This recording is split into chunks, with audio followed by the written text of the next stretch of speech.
Which city is the latest to announce ticketing for World Cup FanFest? We check in on expansion teams in the women's game, and will any MLS Titans fall this week in the U.S. Open Cup? That and more on Monday's edition of Morning Kick Around.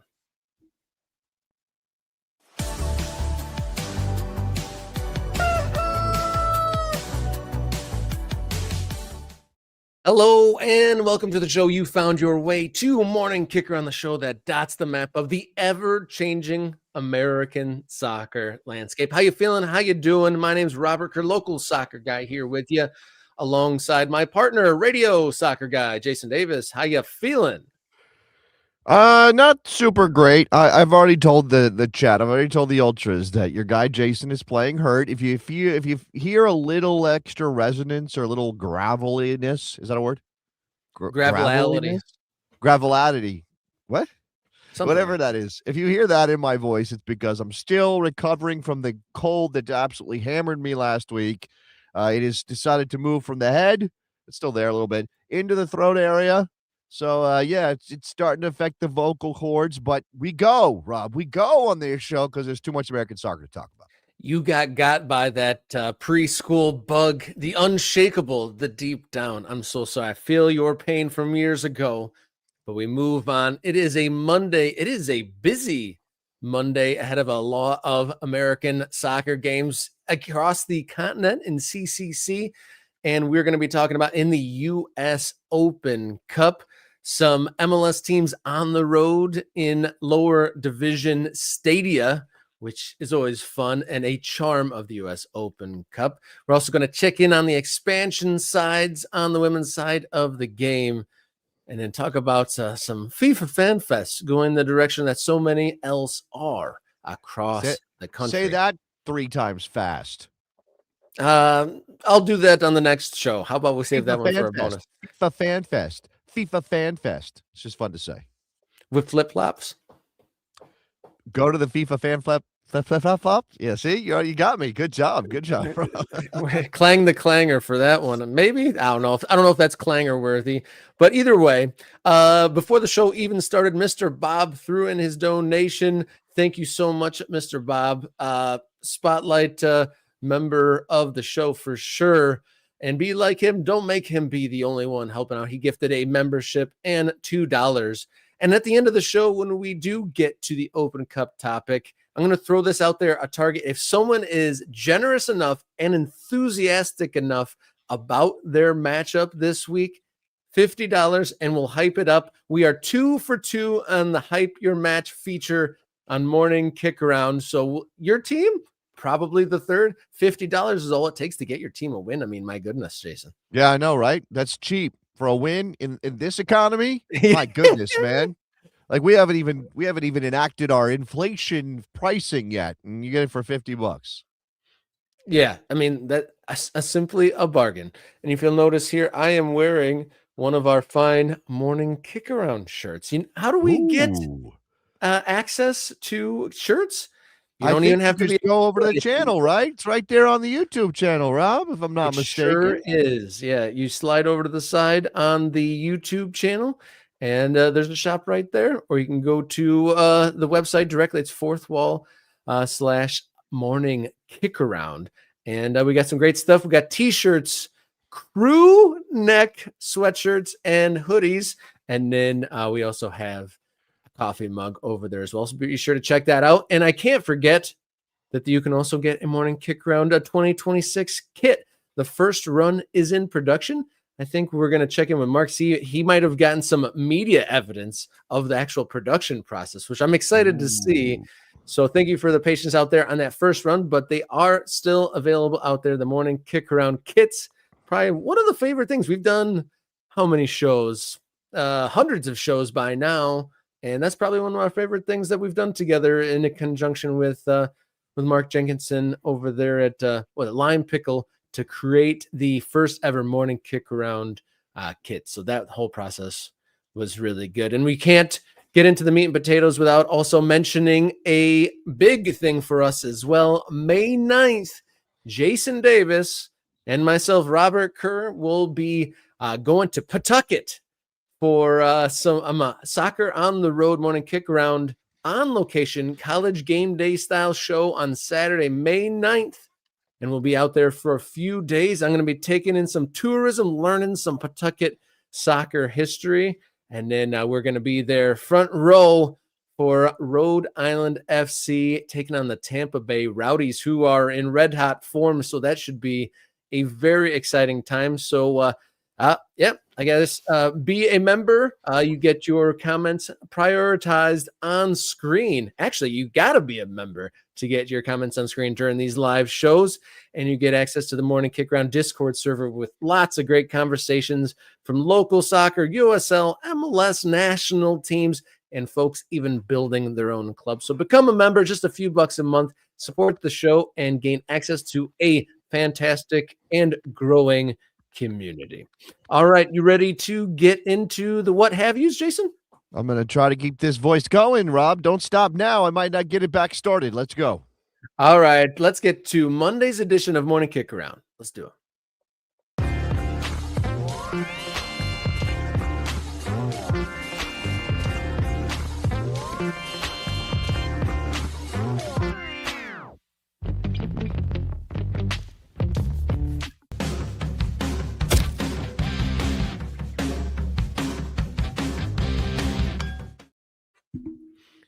Welcome on in. Morning Kick-Around's World Cup coverage is brought to you by Oakland County Football Club, celebrating 10 years of bleeding purple in Southeast Michigan in 2026.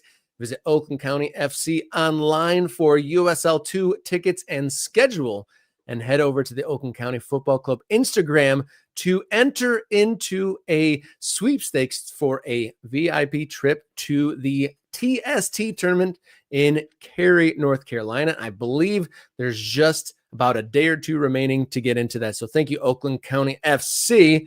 So in a troubling World Cup trend, or a harsh sign of the times, another major host city in the United States has admitted or disclosed that they are charging for the FIFA World Cup FanFest, something that was once, a given for a community experience outside of the stadiums, now a ticketing event. Yeah, there are a couple things at work here. Obviously, this is a tournament happening in a country that doesn't traditionally have as much cultural pressure on it to celebrate the game. Does that make sense? So, and this may have happened to other places, right? This may have been the natural consequence of FIFA being friggin' FIFA and trying to squeeze as much money out of every host nation as they can, because they're not providing any of the resources, any of the funding necessary to put on these events, right? That's what we've established, is that FIFA's not going to write any checks. They're not going to pay for security. That's on you, host nation. And what these host cities are figuring out is that, this costs a lot of money to do this thing. You want us to secure the stadium for 30-something days. You want us to provide for security for travel, for dignitaries. You want us to do all these things, right? Oh, and you also want us to put on fan fests. Oh, and you want us to secure those and have to assign police officers overtime to go and do that thing, and traffic and all that stuff. And we're going to take a park and we're going to make it unavailable to the public for that period. Well, that costs money. And now everybody's got to pay, right? So the story out of Los Angeles is that the CEO of the LA Sports and Entertainment Commission, that is Catherine Schlossman, has said that they are going to ask people to pay for the 10 regional fan zones. They're going to have a big event at the Memorial Coliseum, USC's football stadium, and then they're going to have 10 regional fan zones. There's also an element in here about why they're doing the regional fan zones rather than a one or two big fan fest, which kind of makes sense, Rob, on one level. But again, paying for it. Got to pay for something that used to be free. And again, I do not blame Los Angeles in this case at all. Yeah, I mean, it's like a harsh reality. Like I said on the intro, a harsh sign of what this tournament is.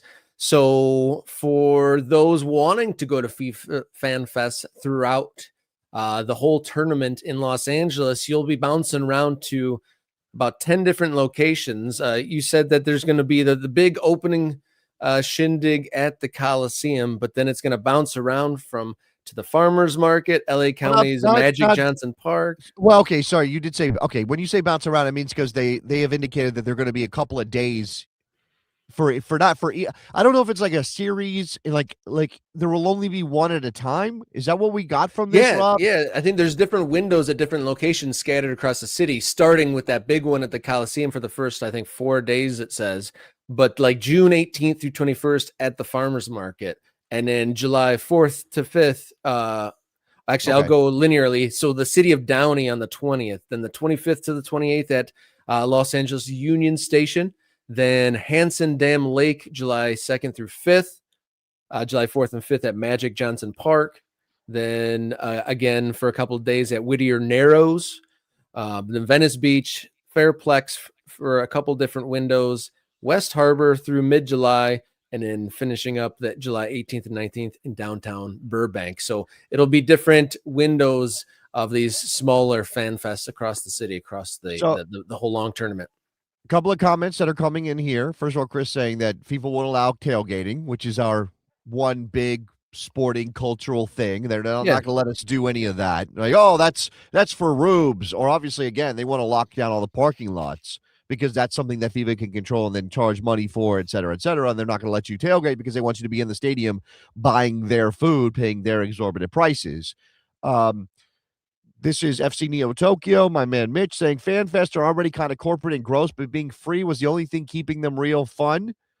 It is by definition not a FanFest if you pay to get in. I think that's a reasonable way to view this. Giant viewing parties in downtown Chicago for the 2014 World Cup made it so much fun. Obviously, that wasn't a World Cup happening in the United States, but viewing parties, that whole like collective, we're all watching together. Which, again, I understand Los Angeles has traffic, and apparently this came out of the fact that somebody was going to a meeting about FanFest, got stuck in traffic, and realized, well, we can't do one big FanFest in LA. People won't be able to get to it because traffic sucks here. So let's do these regional fan fests. Okay, fine. You're popping up all over the place. But again, it does disconnect us as fans from one another, right? You are touching down in various places, and maybe you can go to multiple fan fests and get a vibe of it from various places, but it's not going to be this collective. Remember when LA celebrated the World Cup and we all went down to the Coliseum? No, that's not going to happen anymore, right? And again, this is the whittling away of what makes the World Cup special as FIFA chases more dollars and more dollars and more dollars. I saw also John say, I don't mind FanFest being free but sponsored. If there was sponsorships available, and remember, FIFA's not going to let a a city non-sponsor jump in. they're not going to let they're not going to let a city sign up a sponsor who's not already in the FIFA family, right? Like Pepsi can't come in and launch a sponsored fan fest around the World Cup with the city of Los Angeles or any host city because FIFA's going to have a conniption because their deal is with Coca-Cola, right? I mean, that's just an example. Yeah, So you know about the extensive work that the stadiums have had to do to remove sponsorship. Like Mercedes-Benz Stadium, they've had to like create new technologies to cover up the giant Mercedes thing in the I mean, on the stadium. and it's a much smaller level, but it comes close to home here. So those you guys know that I do a radio show on Sirius XM FC, right? That's the soccer radio channel on the biggest radio company in America, right? So the largest reach, most offerings, channels for every sport you could think of, et cetera, et cetera. And if you know Sirius XM, if you have Sirius XM or have had it in the past, you'll know that lots of times what happens is they will brand a channel for a particular sport around the event that is happening in that sport. So you'll get the NFL channel becomes Super Bowl radio, right? Obviously, the NFL probably has a deal with Sirius already directly, but the PGA channel becomes Masters Radio, right? That's a branding exercise. Hey, what do? We turn that channel into that event. It's branded that way, and there's money that changes hands, and we get more sponsorships in. Sirius XM gets more advertising dollars. It benefits the product itself. It benefits the sporting enterprise. And in this case, we were told, oh, yeah, we might have World Cup radio on Sirius XM. It's not happening. It's not happening. Because FIFA said, oh, well, you can't have that sponsor that you already have and that other sponsor that you already have and that other sponsor that you already have because we have competing sponsors under our umbrella. So we basically can't work out a deal to call it World Cup Radio because FIFA said, well, you that those sponsors are not our sponsors, and you're not allowed to make money without us saying you can make money. Oh, that's a segment in its own right. You buried the lead there. I mean, that's pretty outrageous, right? I mean, on the station itself, will it be covering the World Cup wall to wall? Yeah, well, yeah, of course. It's a soccer channel. I'll be working probably through weekends, which I don't usually do because we're going to do 5 shows a day to cover the biggest sporting event on the planet, the biggest moment in our sports history in our country. And yet it's still going to have this disconnect from the events on the field because of that. Now, look, maybe it doesn't matter for the quality of the coverage. I'm just pointing out this is what FIFA mandates and dictates. And again, this is not, hey, we're going to put money into this to help grow the game in America. We're going to bring our money to the table in Los Angeles or Boston or Philadelphia or wherever, and we're going to help you grow the game by funding your fan fest, by making it truly free, because the access to the game is the most important thing for FIFA, right? Custodians of the game, right? What is their slogan? They have a slogan. It's on the building there in Zurich. It's like, it's about how the game is the most important thing, and yet here is FIFA making money the most important thing. Yeah, celebrations and communal memories and shared experiences is really what it's all about. I mean, we had a commenter in here talk about the watch party in Chicago for the 2014 World Cup at Grant Park, and it's funny that was referenced. That was literally an ocean of people. That was like the Obama inauguration, same place, and just like a sea of people that all probably have that shared experience of being there together watching the games. And it's ironic that Chicago was one of the most vocal rejecting cities that rejected hosting a World Cup because they saw the writing on the wall with all the onerous asks that FIFA was laying upon them, even from the outset there. But returning to this, yeah, not very many shared experiences being had. If you're a certain population is already being taken out of the equation with charging tickets, and with it being at different places every few days, that probably adds to a little bit of logistical confusion for people. That you have to be a lot more deliberate to track those down. It's not like, oh yeah, they're having this thing all month down at the park. It's not like that. Look, there is again, I think LA is doing the best they can. I really wish they weren't charging for this. I hope it isn't more than the $10 that we heard. Actually, what's the that was New situation? Jersey. Yeah, well, I know. That's what I'm asking. Are we in a situation where the New Jersey thing has been canceled completely? I think that might be the situation there, right? They said that they were going to organize the local, regional, neighborhood-based watch parties rather than have the big one at the public park. There is an argument that somehow makes it more accessible, right? If I don't have to go very far, if there's one happening in my area, but again, it disconnects the tournament, right? Instead of like, oh, the whole tournament, I know I can keep going back to that one place, that one fan fest. I want to watch this game. Great. I'll come back next week and I'll watch a different game. You're now going to have to kind of, again, be really, really specific with what your scheduling looks like. Oh, it might be in my neighborhood tomorrow, but what about next week? And I want to watch that game, and I'd love to go out and watch it with people and enjoy the, maybe the cuisine of the teams that are playing, maybe like the local fare of the countries that are playing can be represented, particularly in the United States. I mean, that's one of the beauties of this sport in this country is we're going to have communities rally around this tournament to support their homeland and probably be selling things and feeding people and expanding people's horizons. And yet, yeah, it still all feels very gross and very, very incomplete and very disconnected from the history of the tournament. Yeah, that's well said there. And it's just wild that these things are just coming together, and it is 59 days until kickoff at the 2026 FIFA World Cup. As we move on, want to say thank you to Oakland County FC for sponsoring World Cup coverage here on Morning Kickaround, celebrating 10 years of bleeding purple in Southeast Michigan in 2026. Visit Oakland County FC online for USL 2 season tickets, and then visit Oakland County FC's Instagram to enter in the sweepstakes to win a expense-paid experience to Cary, North Carolina to see the TST tournament. All right, let's move along to our next topic here on Monday's Morning Kickaround.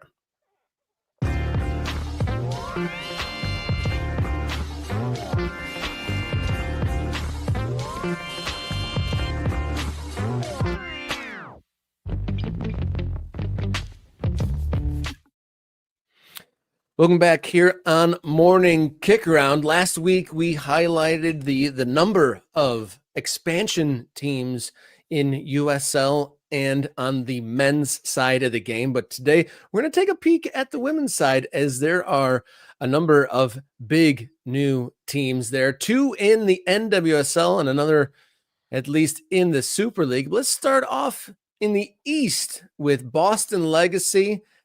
Currently, they made some headlines with their home opener reaching 30,000 in attendance, but after 4 games, they find themselves winless and only having scored 1 goal, Jason. Yeah, look, that's the life normally. That's usually the situation for expansion teams. I know in Major League Soccer in some recent years, some expansion teams have bucked that trend, San Diego being notable last season, of course. But putting together a team from scratch, having that team be successful, understanding, I mean, this is a game of knowing your teammates is so critical, right? This is a sport where partnerships in particular in areas of the field are extremely important. And, I don't know that Boston Legacy should be panicking over any of these things. They made some signings, right? They did some things that got people talking about it. So talking about the team, there is still a continuing saga around White Stadium where they plan to play their home games permanently, right? But as you said, they got a big crowd out at Gillette Stadium. There's clearly an appetite for this. You have to, it's the work the work that you have to put in to keep it going is really the test of any organization. But and Dwayne pointing out no expansion draft, right? So this is not a team that benefited from, we get to take some good players from around the league, right? They kind of had to start completely from scratch as well. So, and I know Denver's different story, so we'll talk about them. But I think there's reasons for Boston Legacy to be hopeful that this is going to be a great thing. I don't know about their immediate future in terms of winning games or winning the title or anything like that, Rob. But it's walk before you run. Yeah, I'd say the one thing to keep an eye on with Boston Legacy, they've hosted 3 home games so far, and the subsequent second and third match only got 10K out there. So there was that again. Yeah, you make a big deal about that opener, that first ever game, the first they had one new kids on the block there. You're getting new kids on the block out. That's Donnie Wahlberg in the crew. Did Donnie perform? I don't know. Donnie was a pretty decent actor for a while. Anyway, you get those guys out. That becomes more than just a soccer game. It's a celebration. It's an event. We love a big event. 10,000 is not a disastrous number. It's not going to look good at Gillette. Obviously, that's part of the problem. They got to get into their own building that is better suited for them, but that is okay. Now, I will say they also, let's just remember they could have been Boss Nation doing this. Instead, they're Boston Legacy, which is better. Yeah, 10,000 showing out at Gillette for women's soccer at this stage. Pretty good. I'll have to look back in the Wayback Machine to see what numbers the Boston Breakers were doing back in the day as far as their attendance, and kind of get a sample for what kind of like they're inheriting, if there is any sort of like carryover fans from those days. Is that too much of a gap? That's a while ago that we were talking about the Boston Breakers and all of that. Yeah. So yeah, look, as long as this team does not have its own building that they can point to and say that's where we play and we're always playing there, then this is going to be a little bit hit and miss. And again, 10,000 is nothing to sneeze at. So we will celebrate the big crowd they got out at Gillette for their first ever game. We will note that they're still drawing 10,000 in a giant American football stadium, which, typically is turf and going through the World Cup preparations and things like that. And they plan to be playing at White Stadium in Boston. It's not the most central location, White Stadium, but it's still in Boston. And that is something they will always have, at least for the moment, rather, have on the New England Revolution, that they'll be playing in Boston, called Boston Legacy. So we are discussing the new 2 teams, the 15th and the 16th edition to the NWSL. On the other side, Denver Summit. They've only had the 1 home game so far, and they have gotten themselves a win. They're 1-3-1, but kind of blowing the doors off I think it was a record for attendance to a women's game in professional sports in North America. So Denver had that huge first day. Obviously, we just talked about Boston having a big first day too, but they host their second home game coming up here in a couple weeks, but doing a little bit better down there or out west for Denver Summit. Yeah, this is a team, yeah, I mean, they've got 6 points.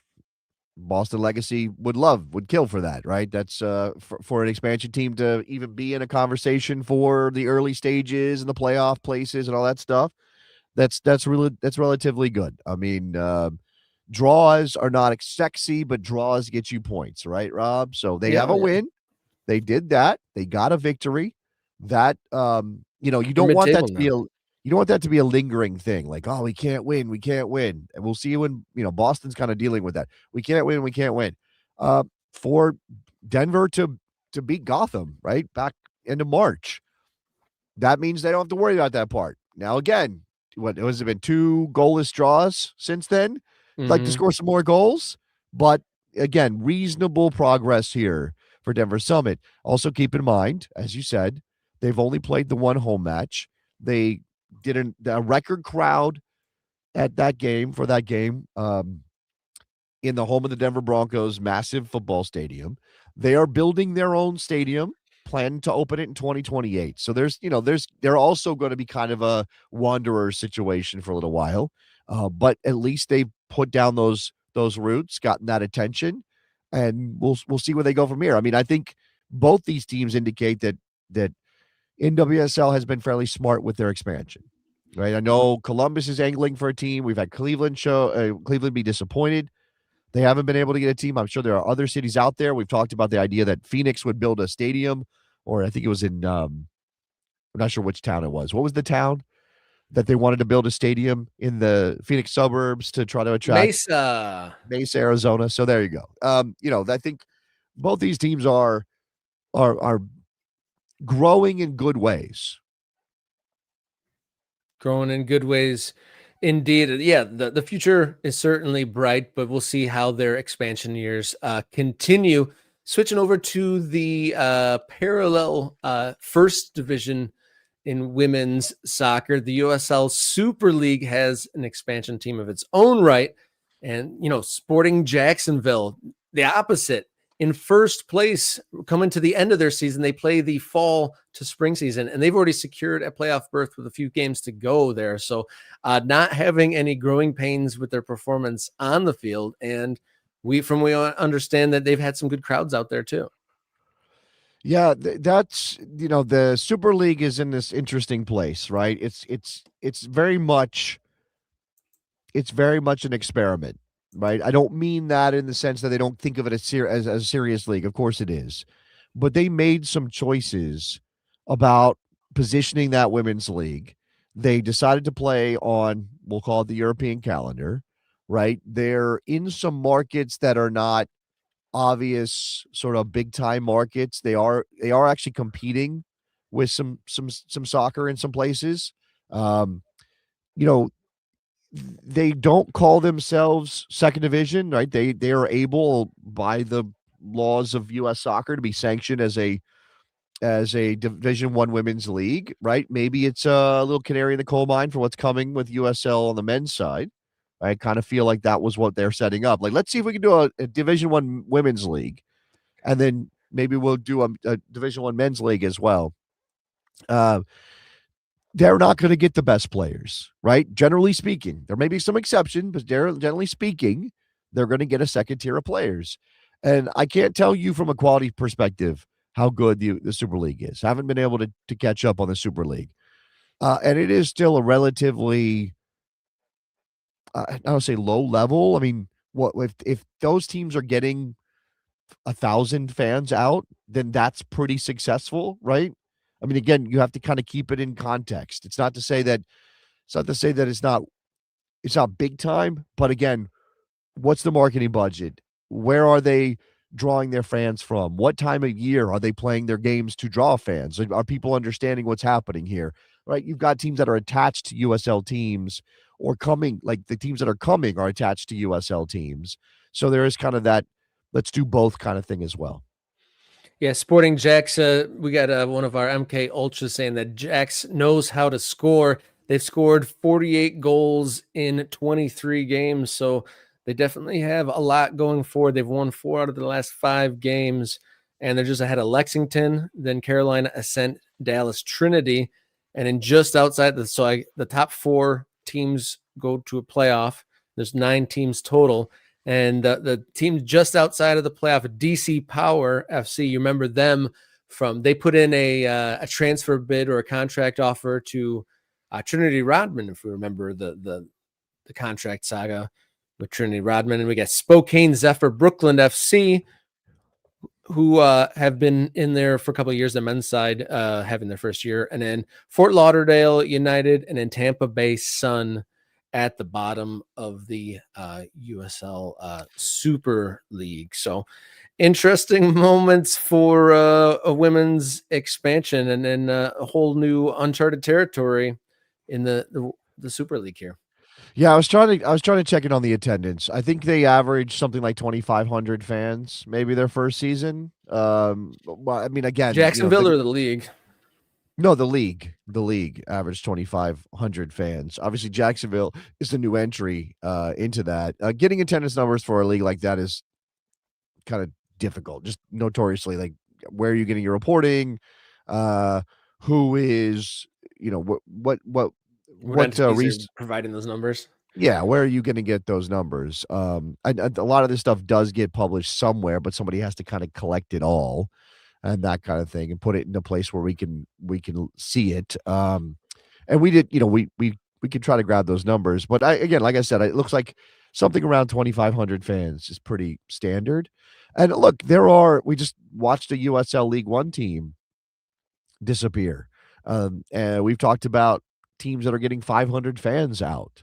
So, Bill is saying that Brooklyn didn't have good attendance yesterday, right? There's no magic recipe. There's no magic potion. What's the word I'm looking for? Spell to get people interested in your product. You got to do the work. I can't say that I know how to do that in Brooklyn for Brooklyn FC. I can't say I know how to do that in the Super League. Every one of these teams takes a risk, and it's very easy for us to throw stones and say, "Oh, they're not drawing anybody. They suck." I mean, obviously, it's a combination of the quality of the product on the field, marketing, things like that. I mean, again, do we want teams to be giving away tickets essentially to get more numbers in the building, to make it look better? Even if you give away tickets, can you get people to use them, right? That's not a guarantee. You can't make them go to the stadium. Jacksonville on the men's side got 10,000 for their first game, and then a precipitous drop because they weren't free anymore, or they weren't as cheap. So yeah, it's tough. Yeah, that's interesting that, a ticket, I don't think a ticket should be given away for free unless you're some sort of dignitary or you're a child with a paid ticket holder. I think no one really wants to change.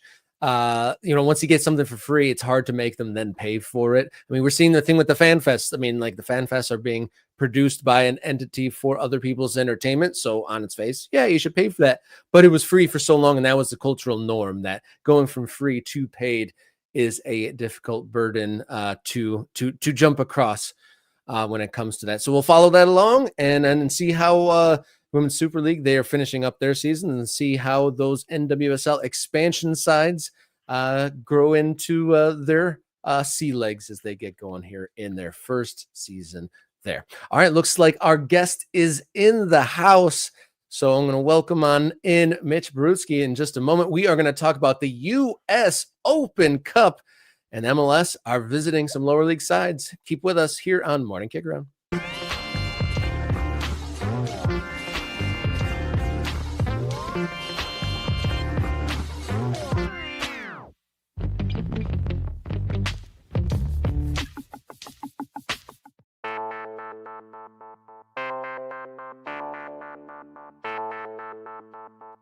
They didn't even check the email. It says that wasn't showing up.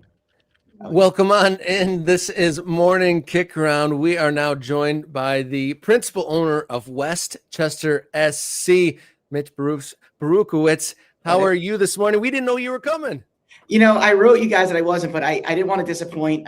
We have an event in Mount Vernon, and I'm actually in a Mount Vernon office. If you notice, there's no Westchester gear. We are totally unbranded today. We're doing it from Mount Vernon City Hall. So here you go. Well, all right. I mean, that's great. Sorry, Rob. I thought you were stepping in. Mitch, glad to have you. I know you had. Honestly, we weren't going to be upset based on what you told us you were otherwise engaged in today. Yes. We were not going to be upset if you did not show up for us. But we are glad to be talking about the Open Cup and about Westchester. Tell me about your feelings about this run before we get into your next big match. Yeah, well, I mean, this year has been, as everyone knows, we broke some records last year, not records you necessarily want to beat. Dropping points from a winning position. Now, granted, USL League One had a lot more games, regular league games last year, but we were very intentional about what we wanted to do in the offseason. And I think when you look at the games we won, the Renegades are a really good New York-focused amateur team, and winning in Vermont Green. Portland saw it's a hard place to score. It's like a superpower in the USL too. And before the game, I was spending time with Matt Wolf and his partner Sam. And that's run like a professional team. I mean, everything is top notch. And to win in that environment with 4,200 people screaming and everyone crowds in for the PKs, it's just a great thing. And this year with the USL, with the US Open Cup being a little different and not having to go to Detroit and have a tough game in the third round, where to play an MLS team was a huge benefit for us. So, Rob, if you remember last year, we had you guys on the ropes for a few minutes in the 85th minute. But it's another tough place to win, and we ended up losing. But this year we got NYCFC at home, and it's the Golden Apples playing the Pigeons, so we're pretty excited. Yeah, for the viewers, about this time last year, I bumped into Mitch at the DCFC versus a Westchester game here in Detroit, and had you on, and like you said, that was in the very early days of your adventure as a pro soccer team owner. And like you said, you had a tricky first year, but things are going much more positively on the field for you in the second year. Got some wins under your belt, and you're in the round of 32, and you're welcoming NYCFC to Westchester. Tell us about how this run-in has been to this big game in your home field. Yeah, no, it's like you guys said, I think there's 7 teams at our level. Congratulations to the other USL League One teams and the championship teams. I know Pittsburgh's visiting the Red Bull in our group. So if some miracles happen, we'd be playing, someone in the next round, and we have the priority of hosting. So it could be an incredible turnaround story. I think this year, just going local with local college young players who are excited.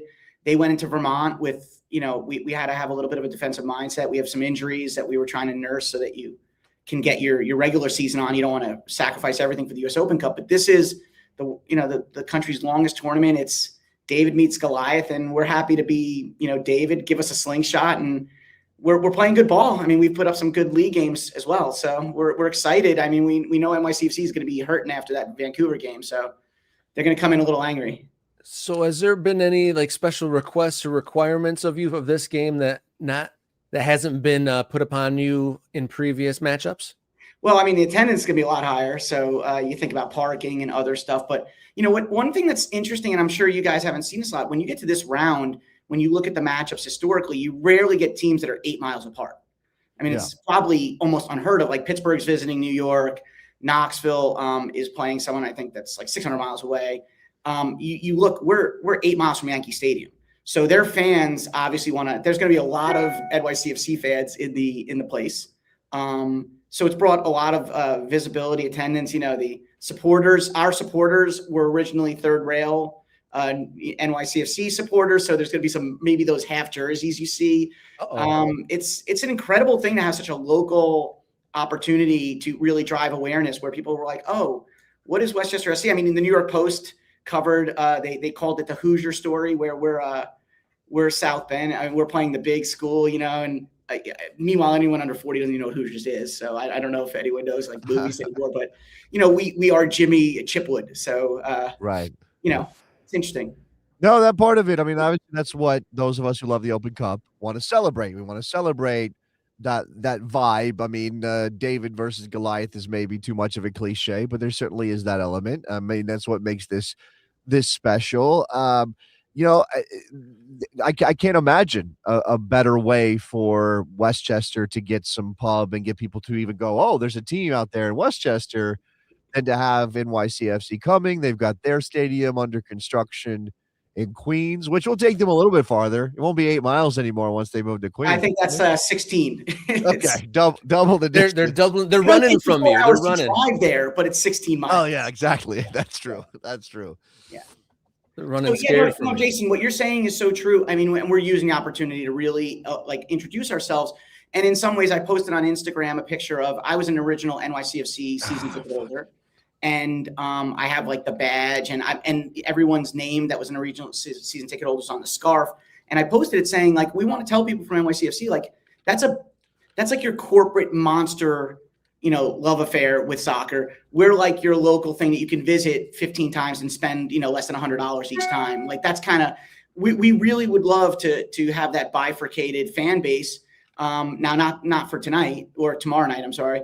But it is incredible. This is what makes soccer, like, this is the intrigue that I think when USL also announces like ProRel, when you think of what ProRel could bring, these local opportunities to say to people like, hey, you love European soccer. What do you like about it? That urgency, the risk that you have, and that brings people and really sells the narratives of things. And I think, we're happy to be, like, we're so excited to be part of it and to bring a great, Jonathan Jimenez, you're wearing a Hartford jersey from last year. It was on Hartford. He played on NYCFC too. Kyle Evans played on Red Bull. Like, everyone, if you're a good player in this area, you probably went through either Red Bull or NYCFC in some way, shape, or form, or FC Westchester, which Giorgio Kai, our coach, was, he runs, or NYSC. So that connection to the academies, really tying things together, is just so essential for the USL and for us this year.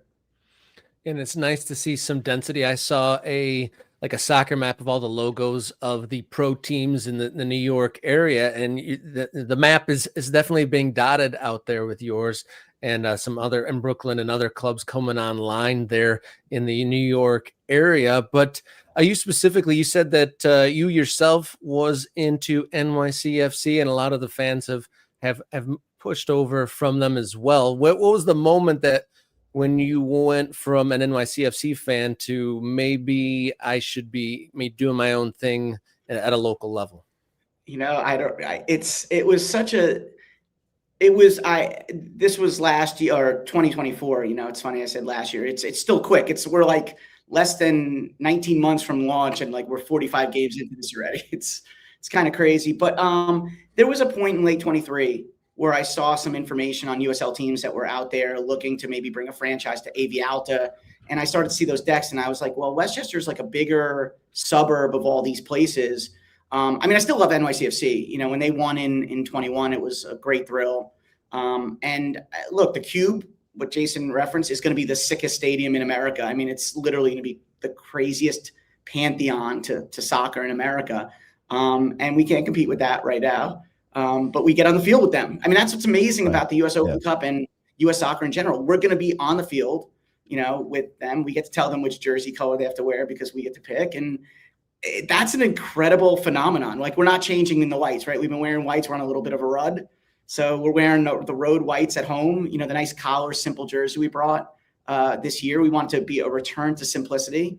So there's a lot of narratives that are kind of crashing together right now. And the biggest one, though, is for me, I loved NYCFC the first year, brought my kids all the time. And then, you start to realize that, like, hey, it's a big commitment to go to, I know this from our fans, really understanding it's a big commitment. You're driving, it's traffic. And that's what made me think, hey, if there was a professional sports team in Westchester, man, all the Westchester people would stop complaining about all the traffic to go to, Jet games or Giant games, Red Bull. Or, there you go. It was like, okay, now I'm like 2 years into it. And I'm like, okay, this is really hard, but if you do it right and you have the right awareness moments and you really show that authenticity, I think, like DCFC or Hartford, they've done such a great job locally. A lot of the USL championship teams have done a great job. Brooklyn, Cosmos.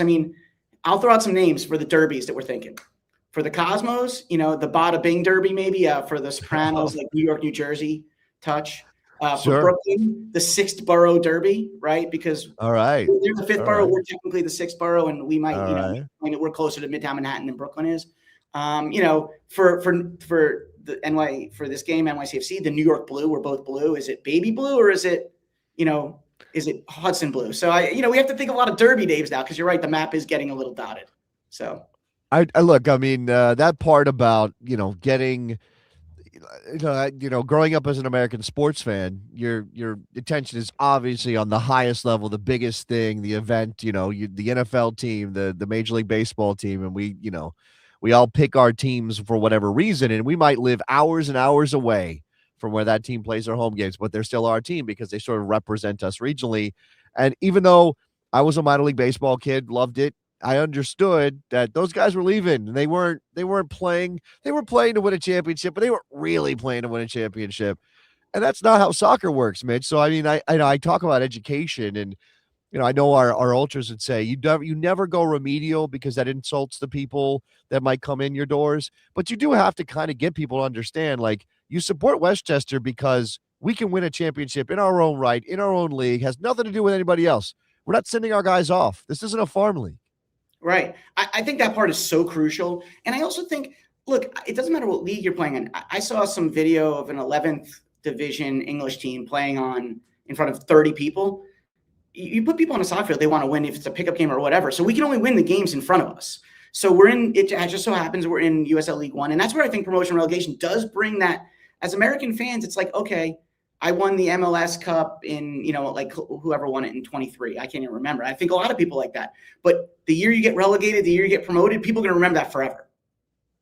So yeah, I really think that's the interesting thing that the USL is trying to do. And, you can do experimental things at lower levels that you may not be able to do at the MLS level. And I think that's how we grow soccer together. Now, if you look at the narratives of some of the FIFA stuff happening, and you guys were even talking about the FanFest, New York State is doing fully free FanFest. It's going to be the only state-sponsored free FanFest, and we're going to be part of the one in Westchester. I think when you look at, like, is FIFA trying to grow the game, or were they happy to get a new market that has tons of money? I mean, it looks like some of the stuff doesn't seem like about growing the game. I mean, I spent less money on 3 games in Brazil than 1 game in New York. So. Well, that says it all right there, I think. But I wanted to just touch base before we let you go. You got to get back to the mayor there. So you're welcoming NYCFC into Westchester tomorrow. What is your best outcome? You're trying to slay the giant. What are you hoping for out of it? Well, I mean, look, look, they just played in Vancouver, so I don't know if Nico Hernandez or Maxi Morales are going to play, or. I think I know that we have a spirited group this year, a lot of young, hungry guys. And like you saw in the Vermont game, we're punchy. And we broke our record for goals against Corpus Christi last week, had a clean sheet. We have more clean sheets this year than all of last year. I think George is going to get the group. He worked for NYCFC. I mean, there's a lot of connection. Remember, they're not flying. They're taking a bus like 25 minutes. Maybe we'll have, some stoppages on the Whitestone Bridge and, maybe, but no, we're looking for an incredible experience where people can come and cheer and see great soccer. And I think it's going to be offensive. We have a great offensive team. We have 2 guys leading the league in goals, and we're always going to play offense, but people are about to see a damn good MLS team on the field, and we're going to give them all they can handle, hopefully. So yeah, we had a question in the chat, Mitch, that I got to throw at you as an owner of a team in USL League One. Yeah. The question was, what do you make of the way MLS is treating the competition, where not every MLS team, every American MLS team is in it? They're picking and choosing, and it kind of forced U.S. Soccer's hand to kind of let them use this as a secondary competition for them. Yeah, I mean, I think, look, we obviously at the board of governors level, and Leo Neal, our president, and I'm sure Jeremy Lumba, who's the championship president, and Paul McDonough do a great job of advocating that this is the one tournament that you really don't want to deprive these narratives. I mean, I always talk about how the NFL is such a huge monster in the United States because it always has a narrative. Every week you look at the schedule and you go, oh, Pittsburgh's playing Baltimore. That's a narrative, right? It's got its rivalry story. Or every week there's like 3 or 4 games that everyone focuses on the NFL. And I think when you look at this year's USL Cup and you look at US Open Cup, and you look at all the teams and lined up, you say, this is going to be really interesting. I mean, there's some MLS fans who are now like, look, if you're spending $500 to go to an MLS game with your family of 4, you can spend $150 for a USL game, get food. And I think introducing more people to those home bases where they're like, oh, I'm only 20 minutes away. It's easy, it's convenient. And the USL is filling up those second cities and those other places. I mean, Jason, like you said, it's 3 hours away, but I'm still a fan. I think filling up those places, there's no soccer in Detroit. I mean, what else are people going to do? So I think that's interesting. And I think the more we can do this, the US Open Cup should be something that is supported. I mean, when you think of the stories in England with the Carabao Cup and the FA Cup, I mean, those fourth division stories live on forever. I mean, Vermont Green, when they beat Lexington a few years ago, that was epic. So now I'd rather be part of the cup setter than the cup settee. But I think this is the most important moment where the MLS has to understand that you're still building a game, and you will find fans by being more collaborative. Look, they have an amazing product. The stadiums are beautiful. The game is great. What they're doing is right in many places. But I think on this count, they really should understand that they might find that extra 10% that they're not hitting now by being a little more collaborative. Well, Mitch, thank you so much for joining us on a very busy day on the morning kick around, the day before NYCFC comes to Westchester. All the best tomorrow, and thank you for joining us here on Morning Kick Around. All right, thanks, guys. Great job. Thanks for having me. All right. Say hi to the mayor. Say hi to the mayor for us. Yeah. Is that our first city hall interview? Probably. I think so. Yeah. I mean, we should get into more city halls. Morning Kick Around, infiltrate city halls, coming to a town near you. Yeah. Well, I think I prefer last week's idea of us doing a soccer bar tour. I prefer that idea to the city halls. We start out at the soccer bar. We do a show, we get nice and toasty, we march on City Hall and demand more respect for soccer, Rob. That's how we do that. New stadium or we riot. That's right. But exactly. Let's talk about the rest of should we go? Okay, so fourth topic alert. Should we go with Argentina going to SEC country or look at the other Open Cup games? Let's keep it rolling off of Mitch. Very good conversation with him. Let's do some more Open Cup, Rob. All right, let's take a sip of our coffee. We'll come right back and talk about the round of 32 of the U.S. Open Cup.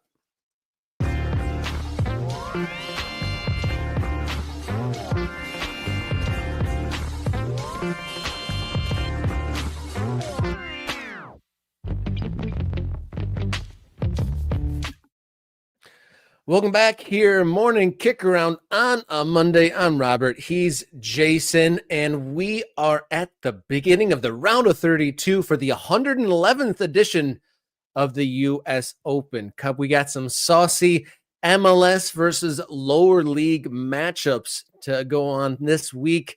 We just talked to Mitch Baruchowitz of Westchester SC, talking about NYCFC visiting Westchester SC in the third division.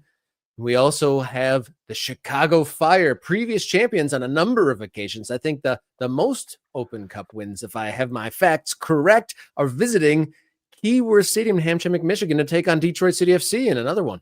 Yeah, obviously, anytime the lower division team is hosting the MLS team, that's a better story. That's more interesting to me. Detroit went to Chicago last year, and I don't know how much of a blip it made. Probably didn't make much of a blip. I mean, you got Westchester hosting NYCFC. Loved that conversation with Mitch. We've got Detroit hosting Chicago. We've got Colorado Springs Switchbacks hosting Sporting Kansas City. Talk about ripe for an upset. Upset alert right there, baby, because Sporting's not very good in Major League Soccer so far this season, if you didn't know.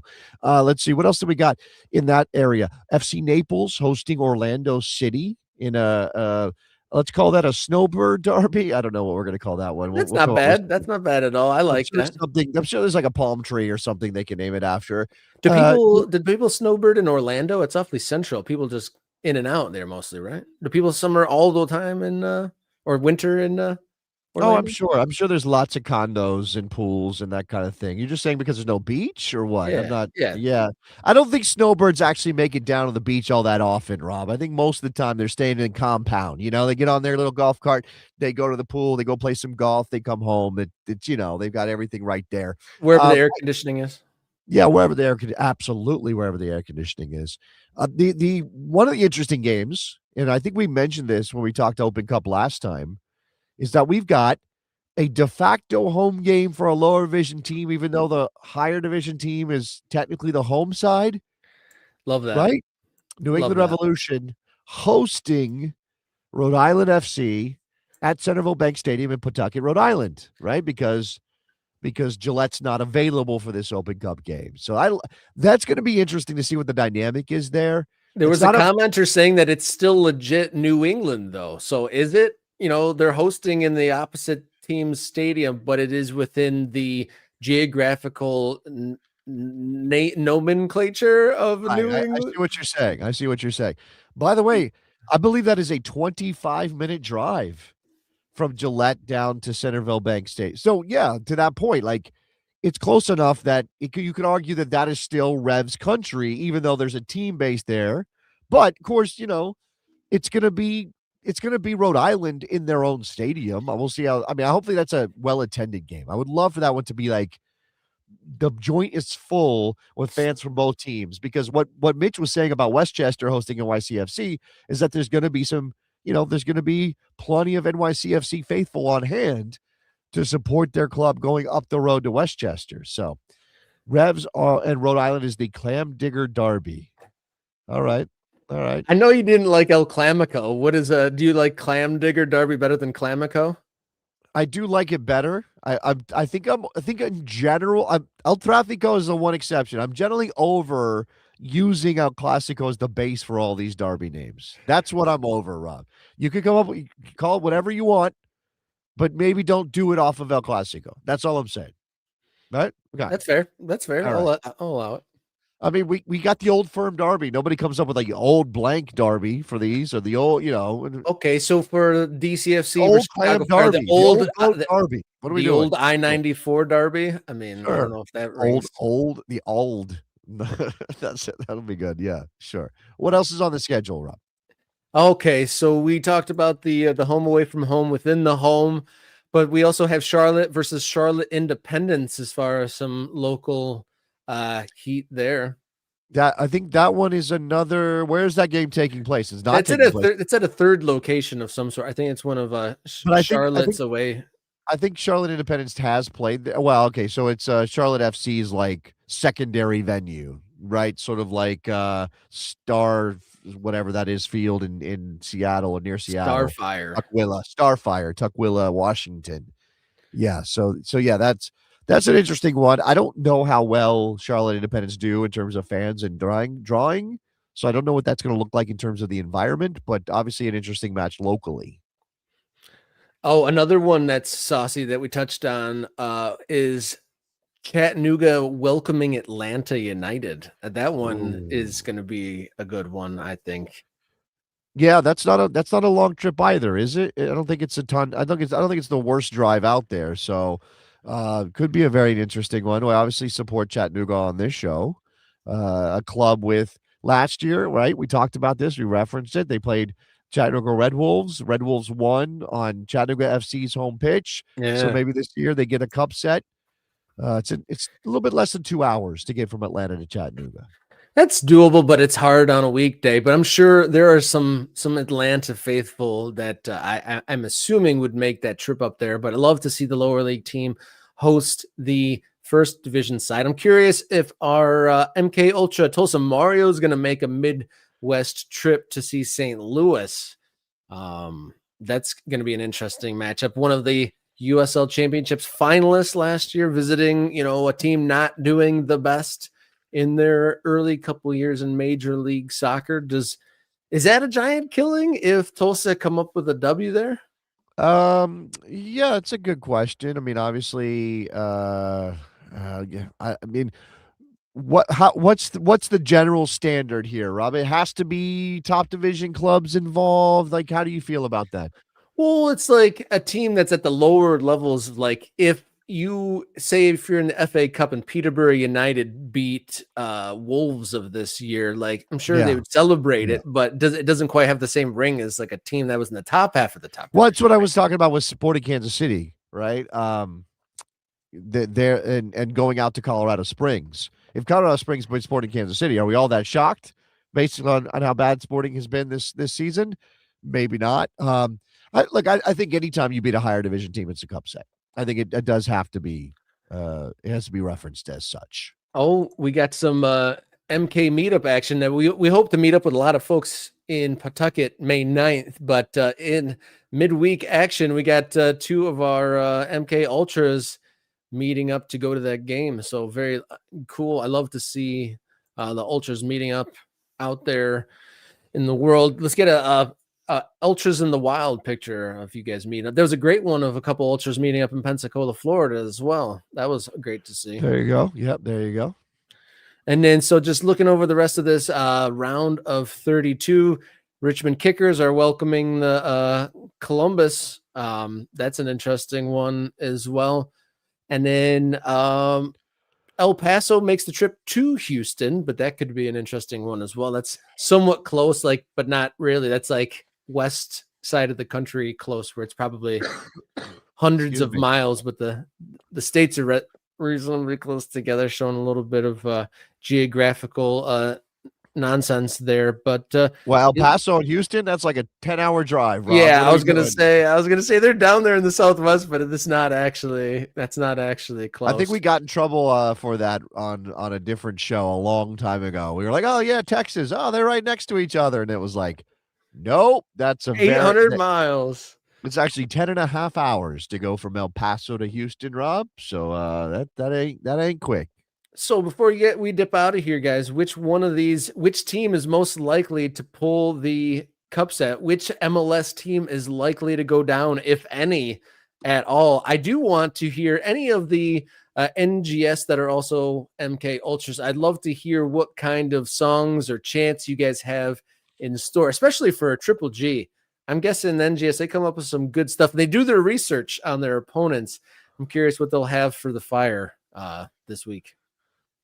We'll see. I would say my picks are, I'm going to pick 3 potential upsets. I will go Detroit City to beat Chicago. You were talking about that one. I will pick Colorado Springs to beat Sporting Kansas City. Oh, and one more. I will go with. I've got one for you if it's tough for you. I got one that I didn't highlight when we were just doing our little review of the games, but Colorado hosting Union Omaha. Union Omaha is in some hot form, and they've scored some great goals. Shout out to Dylan Borzak scoring one of the goals of the tournament so far. But Union Omaha visiting Colorado Rapids is my pick for an upset. I don't think so. I don't think so. It would be pretty cool, but they're in a good run. Colorado's pretty good. That's an altitude situation. I think Union Omaha is going to have a problem. So, yeah. All right. Anyway. You don't think the altitude of Omaha is preparing them to go to Mile High or Commerce City? No, I do not think that the plains of Nebraska are preparing them to go to Commerce City. No. Oh, I guess. Well, we'll see what happens as the round of 32 plays out, and we'll be back here for another live edition of Morning Kick Around on Wednesday morning. So thank you everyone for tuning in. Thank you all who donated gifts. Actually, before we dip out of here, I want to shout out Mr. Bob, and we also got some from Michael. Thank you so much for donating 5 Morning Kick Around memberships. And then so with that membership, you get priority commenting on screen during live shows. You get bonus content from us here on the show. You also get access to the Morning Kick Around Discord server, where we got conversations ranging from local all the way up to national teams, and even those creating their own teams or have already created, and they're just getting their sea legs. So lots of ways to support the show, or just tell a friend about the show too. That's a great way to talk about the show. So until next time, everybody, remain brave, enjoy your soccer.